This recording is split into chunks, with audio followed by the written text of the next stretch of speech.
Hello students, welcome to the lecture on language of business responsibility, and after this lecture we will be able to learn the following objectives.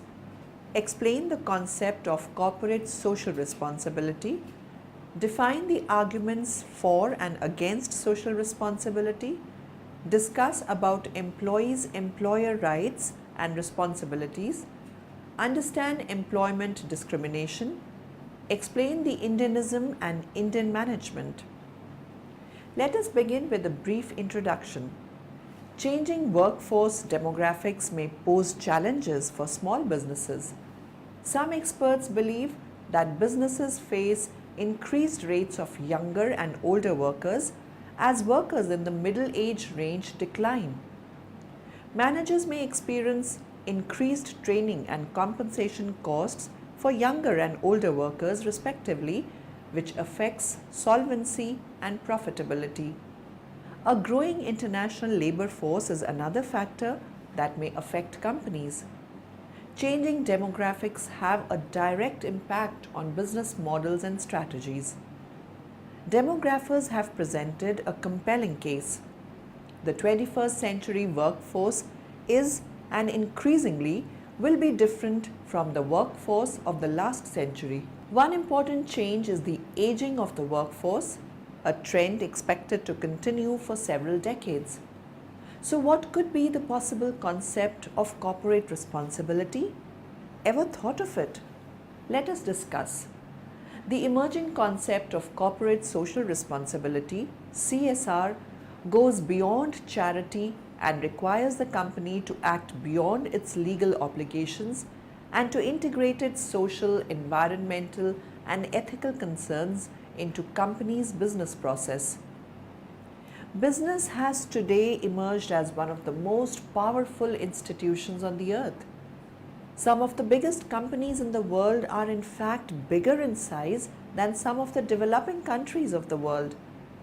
Globalization makes the world smaller, and business worldwide is expanding like never before. Companies are expanding their operations and crossing geographical boundaries. Indian companies too have made their way into the business boom and are today globally acknowledged as major players. India is currently amongst the fastest growing countries in the world.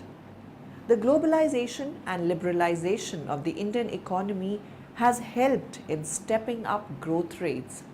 Integration of the Indian with the global economy has also resulted in Indian businesses opening up to international competition and thereby increasing their operations.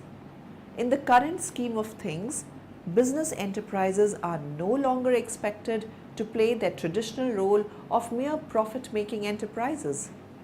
The ever-increasing role of civil society has started to put pressure on companies to act in an economically, socially, and environmentally sustainable way.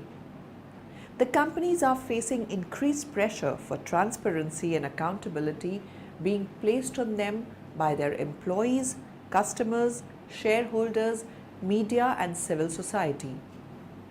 Business does not operate in isolation, and there is today an increased realization that not only can companies affect society at large, but they are also in a unique position to influence society and make positive impact.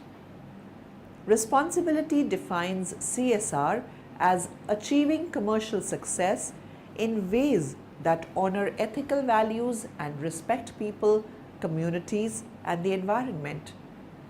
It means addressing the legal, ethical, commercial, and other expectations that society has for business and making decisions that fairly balance the claims of all key stakeholders. In its simplest terms, it is what you do, how you do it, and when and what you say. A widely quoted definition by the World Business Council for Sustainable Development states that corporate social responsibility is the continuing commitment by business to behave ethically and contribute to economic development while improving the quality of life of the workforce and their families as well as of the local community and society at large. Though there is no universal definition of CSR, but the common understanding amongst most of these definitions concern with how the profits are made and how they are used, keeping in mind the interests of all stakeholders. The concept of corporate social responsibility is constantly evolving. Key components of CSR are corporate governance, business ethics, workplace and labor relations, affirmative action, good practices, supply chain, customers, environment, community. Now let us know what could be the possible nature of social responsibility. Organizational survival is dependent upon a series of exchanges between the organization and its environment. These exchange and continual interaction with the environment give rise to a number of broader responsibilities to society in general. The broader responsibilities, which are both internal and external to the organization, are usually referred to as social responsibilities. These social responsibilities arise from the independence of organizations, society, and the environment. The definition of social responsibility is management's obligation to make choices and take actions that will contribute to the welfare and interests of society as well as the organization. There are two principles provided the foundation for contemporary views on social responsibility: the principle of charity and the principle of stewardship. Social responsibility is an exercise that is very important to the business organizations. The recognition of the importance of social responsibilities can be gauged in part by the extent of government action and legislation on such matters as, for example, employment protection, equal opportunities, companies acts, consumer law, product liability, and safeguarding the environment. This has formalized certain areas of social responsibilities into legal requirement.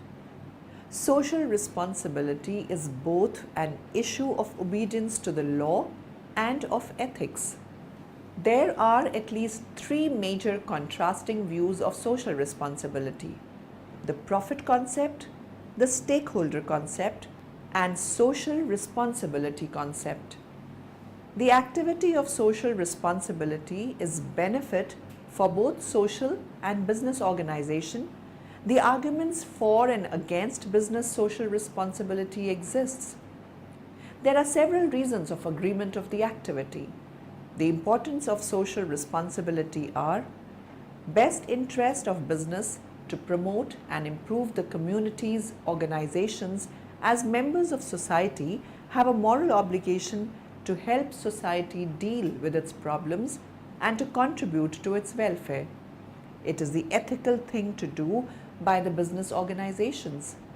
A measurement should be made of whether the organization is performing such activities as producing goods and services that people need, creating jobs for society, paying fair wages, and ensuring worker safety. People and organizations need each other. Social responsibility to employees extends beyond terms and conditions of the formal contract of employment and gives recognition to the workers as a human being. People today have wider expectations of the quality of working life, included justice as treatment, opportunities for consultation and participation, training in new skills and technologies, effective personal and industrial relations policies, and provision of social and leisure facilities. Organizations should be, for example, give due consideration to the design of work organization and job satisfaction, make very reasonable effort to give security of employment, and provide employment opportunities for minority groups. Nonprofits should be the only institutions concerned about society, not a for-profit business. Critics state that for most companies to participate in a socially responsible way, they need to spend more of their firm's money, and in the end are costing their shareholders a profit. For example, If a company is going to import ingredients from a developing nation instead of using a well-known source, then the added cost of importing will drive down a company's total profits. Another argument against social responsibility is that companies are around to produce products and services and do not have the knowledge to actually help society effectively. Lastly, the added expense of social responsibility could make an American company less competitive globally and in the end be run out of business. If a company is giving money away, such as Ben & Jerry's, then the lesser profits could hurt their expansion or even make them lose out to a company that does not donate profits. There are many strong arguments for companies adopting a social responsibility philosophy. The most basic argument is that it's just the right thing for companies to do. Companies should care about society and help improve it for all of their stakeholders. Many of society's problems, such as pollution, poor wages, and damaged cities, have occurred because of companies, so it's their responsibility to fix them. Another valid reason for social responsibility is that if companies do not police themselves and look to improve society, then government will have to intervene and force them to do so through laws, regulations, and fines. The strongest argument for social responsibility is that it can allow companies to be extremely successful. Many companies have adopted the philosophy and provided amazing products and services, helped better society, and made a very nice profit. Companies such as Ben & Jerry's, The Body Shop, and Starbucks Coffee all found success and social responsibility. The Body Shop worked with Greenpeace and helped gather 4 million signatures against animal testing, while Starbucks supports Ethos Water, which has supplied clean water to over 420,000 people. Improves public image of the firm.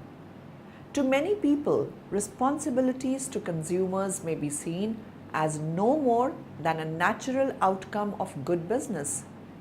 There are, however, broader social responsibilities, including providing good value for money, the safety and durability of products or services, standard of after-sales service, prompt and courteous attention to queries and complaints, long-term satisfaction, for example, serviceability, adequate supply of products or services, and spare and replacement parts, fair standards of advertising and trading, full and unambiguous information to potential customers. Increasing concern for social responsibilities to consumers can be seen by the activities of such bodies as the Consumers Association and the number of television and radio programs devoted to this subject. Improved stock price. To having the action of social responsibility of an organization would lead to their suppliers and business associates more confidence to the organization.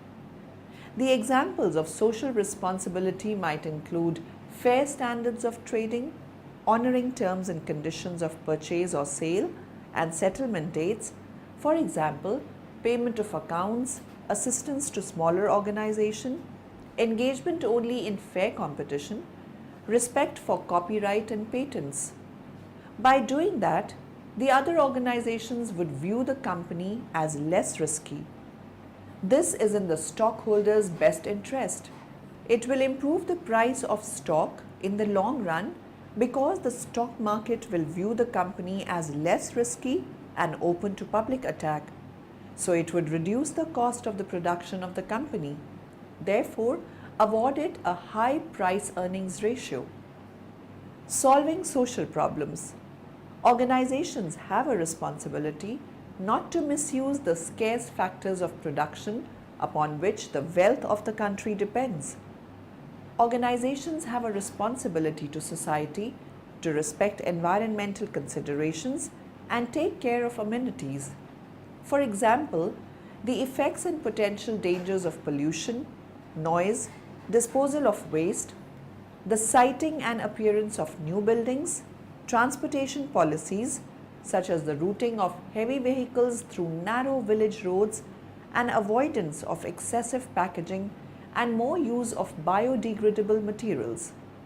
All of that must be think of since the decision making of the organizations to have their process of production. For example, is the protest against aerosol sprays containing chlorofluorocarbons? These have been blamed for damaging the ozone layer, which protects the earth from harmful ultraviolet rays from sun. Organizations should of course respect and obey the law which is set up of government, even where they regard it as not in their best interests. But what is debatable is the extent to which organizations should cooperate voluntarily with actions requested by the government. Some examples are restraint from trading with certain overseas countries and the acceptance of controls over imports or exports, actions designed to combat inflation, resource given by the organizations to solve the social problem. The measurement of social investment deals with the degree to which the organization is investing both money and human resources to solve community social problems. Here, the organization could be involved in assisting community organizations dedicated to education, charities, and the arts. Now, let me give you some insight on arguments for and against social responsibility. The major arguments for the assumption of social responsibilities by business are public expectations. Public opinion in support of business pursuing social as well as economic goals is now well solidified. Long-run profits. Socially responsible businesses tend to have more and secure long-run profits. Ethical obligation. A business firm can and should have a conscious. Public image. Firms seek to enhance their public image to gain more customers, better employees, access to money markets, and other benefits. Better environment. Involvement by business can solve difficult social problems, thus creating a better quality of life and a more desirable community in which to attract and hold skilled employees. Discouragement of further government regulation. Government regulation adds economic costs and restricts management's decision flexibility. By becoming socially responsible, business can expect less government regulation. Balance of responsibility and power. Business has a large amount of power in society. An equally large amount of responsibility is required to balance it. When power is significantly greater than responsibility, the imbalance encourages irresponsible behavior that works against the public good. Stockholder interests. Social responsibility will improve the price of a business's stock in the long run. The stock market will view the socially responsible company as less risky and open to public attack. Therefore, it will award its stock a higher price-earnings ratio. Possession of resources. Business has the financial resources, technical experts, and managerial talent to provide support to public and charitable projects that need assistance. Superiority of prevention over cures. Social problems must be dealt with at some time. Business should act on them before they become serious and costly to correct and take management's energy away from accomplishing its goal of production goods and services. The major arguments against the assumption of social responsibilities by business are violation of profit maximization. This is the essence of the classical viewpoint. Business is most socially responsible when it attends strictly to its economic interests and leaves other activities to other institutions. Dilution of purpose. The pursuit of social goals dilutes business's primary purpose, economic productivity. Society may suffer as both economic and social goals are poorly accomplished. Costs. Many socially responsible activities do not pay their own way. Someone has to pay these costs. Business must absorb these costs or pass them on to consumers in higher prices. Too much power. Business is already one of the most powerful institutions in our society. If it pursued social goals, it would have even more power. Society has given business enough power. Lack of skills. The outlook and abilities of business leaders are oriented primarily towards economies. Business people are poorly qualified to cope with social issues. Lack of accountability. Political representatives pursue social goals and are held accountable for their actions. Such is not the case with business leaders.